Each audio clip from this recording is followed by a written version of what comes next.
Hi, I'm Greg Furch. I'm the art director on XCOM Enemy Unknown. And it was shortly after Terror from Deep had come out, and I started playing the original XCOM. And the sheer terror that you felt when you'd send your guys out into the darkness and have them die. And quickly I learned that, you know, that was actually my friend. Permadeath was good. And I still to this day can remember the very first time I encountered a sectoid and how creepy that was when he peeked through the orchard through the darkness, and that was just an absolutely super cool time, and even more cool that it was done in, you know, 320 by 240 graphic.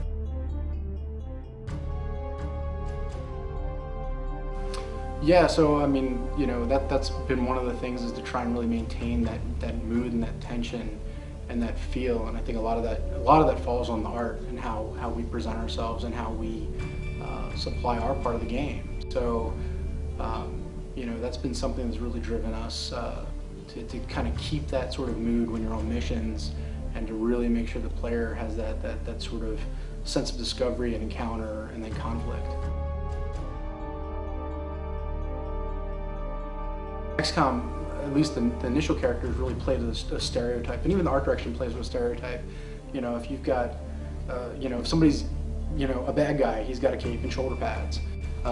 Or, you know, or he's got one or the other, or he's got horns, or so, you know, we tried to look at those decisions that they made, and they've sort of been adopted by pop culture as, you know what a sectoid is. He's a little gray guy.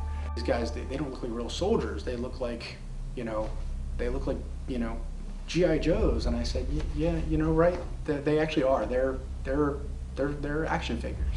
It was something that I knew internally, but I hadn't actually necessarily vocalized at that point. And when I was called out on it, to actually sit there and think about it for a second, go, yeah, no, that's absolutely correct. We are making action figures.